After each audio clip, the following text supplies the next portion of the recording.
आया, जब उसको होश आया कि मैंने तो बड़ा पाप कर दिया ऐसे महान पुरुष के और मैंने अपमान कर दिया, तो वो तो मैं पश्चाताप कर रहा।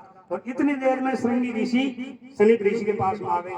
जब तक उनकी समाधि खुल गई तो श्रृंगी कहता है कि पिताजी आपका एक अहंकारी राजा ने अपमान किया, लेकिन मैंने भी उसको श्राप दे दिया। तो सनीप ऋषि कहते हैं कि तूने श्राप दे दिया? कि हाँ। क्या श्राप दिया?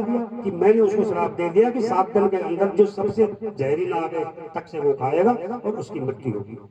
तो सनीप ऋषि ने कहा कि तू उसको जानता है? कि मैं नहीं जानता हूं। तो उसने कहा कि दुष्ट, अनाधिकारी को अधिकार दे दिया, तेरा क्या हक था, तूने उसको श्राप दे दिया। ऐसा राजा अब भविष्य में पैदा नहीं होगा। वो तो बहुत धर्मात्मा राजा था, बहुत पुण्य आत्मा था, ब्राह्मण और संतन की सेवा करता था, वो तो उसकी कलयुग बैठ गया इसलिए उसने दे दिया श्राप।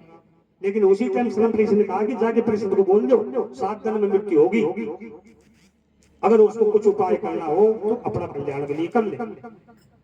परिषद का तो विषय, लेकिन आप हम सबकी भी इन 7 ही दिनों में मृत्यु होगी सबकी, लेकिन हम प्रयत्न नहीं कर रहे। लेकिन परिषद से जब कहा कि 7 दिन के अंदर तेरे को तक से खाएगा, तो उसी टाइम रात पाट छोड़ के और गंगा किनारे चले गए।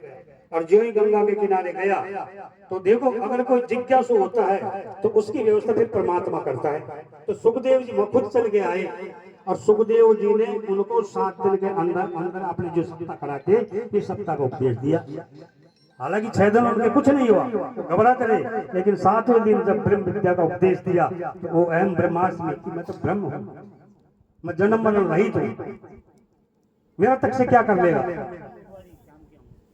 तो जब सुखदेव जी ने कहा कि परिषद मेरे में सामर्थ्य है, 1 के 1000 तक से खाएंगे तो मैं रोक दूंगा, लेकिन तू बता तेरी क्या इच्छा है। तो उन्होंने कहा कि महाराज खाएंगे किसको, मैं तो अटल हूँ, अजर हूँ, अमर हूँ, अविनाशी हूँ, मैं सदा रहने वाला हूँ, और ये शरीर नाश वाले आज नहीं तो कल, 1000 खाएंगे तो भी मेरे क्या दिक्कत है।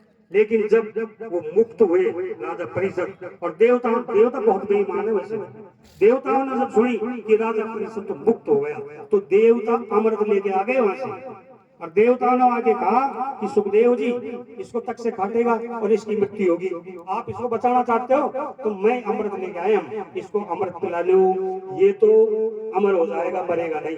लेकिन ये जो ब्रह्म विद्या का उपदेश परिषद को दिया है ये हमको दे दो।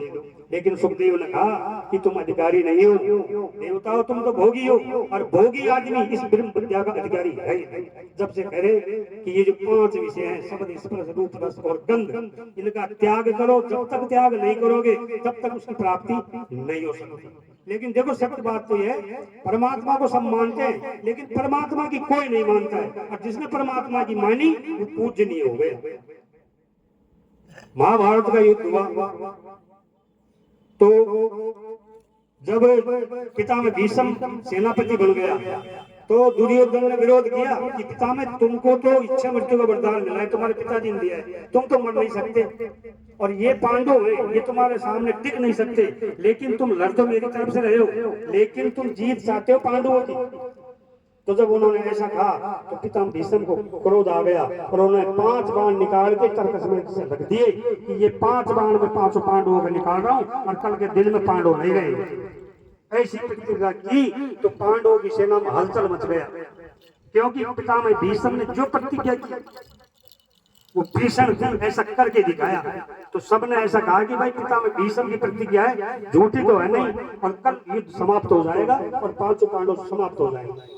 तो हर कम मच गया, रात को नींद नहीं आ रही, लेकिन कृष्ण भगवान आए रात को, और कृष्ण भगवान ने आके द्रौपदी से कहा कि द्रौपदी चल तू कौरवों